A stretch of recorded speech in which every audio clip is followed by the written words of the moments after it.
আসসালামু আলাইকুম চেয়ারম্যান সাহেব। ওয়ালাইকুম আসসালাম। কি গো, কোনো সময় তো তোমাকে দেখি না, তা কি জন্য আসছো? আসলে চেয়ারম্যান সাহেব আমরা একটা অনুষ্ঠান করছি। ওই আরে একজন কথা বলো, আমাদের চেয়ারম্যান সাহেব কি বুঝবে? আরে তুমি এত কথা বলছো কেন?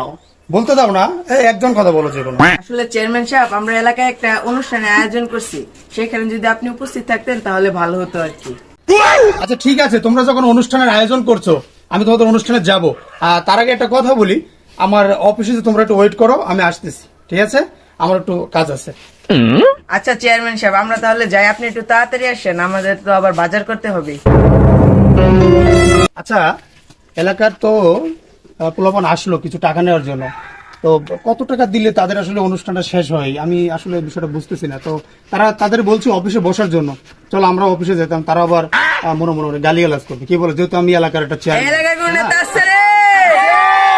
এই কোন সে নেতা?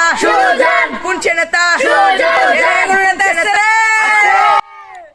আসলে চেয়ারম্যান সাহেব আমাদের তো 15,000 টাকা হইলে চলতো, এখন আপনি কি বলেন? আরে আমি আর কি বলবো, তোমাদের 15,000 টাকা হলে যদি অনুষ্ঠান শেষ হয়, তা বিষয় তো ওটা না। যাই হোক, আমি আমার তরফ থেকে ঈদ উপলক্ষে তোমাদেরকে 50,000 টাকা দিয়ে দেবো। যাও, আমার লোক দিয়ে 50,000 টাকা আমি পাঠিয়ে দিব। কি তোমরা খুশি তো? আসলে আমরা চেয়ারম্যান সাহেব অনেক খুশি হয়েছি, তাহলে আমরা চলে যাই। আসসালামু আলাইকুম। এলাকায় কোন নেতা আসছে রে?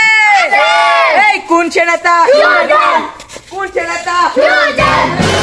আচ্ছা, আমি যে তোমার ওই যে পশ্চিম পাড়ায় একটা গরিব দুঃখী ছিল, ওইখানে 1 লক্ষ টাকা দিতে বলছিলাম, তুমি কি ওখানে টাকাটা দিচ্ছিলে? চেয়ারম্যান সাহেব এত কথা বাদ দিন, আপনার জায়গায় কইসুন 50,000 টাকা দিবেন, আপনি 50,000 টাকা কোন সময় চোখে দেখছুন? আজ থেকে তো চাকরি বাদ, তোরা আমার আর লাগতো না, যা। উচিত কথা বলে তো চালিয়ে থাকতোই না, আমি আপনার সাথে আপনি করুন।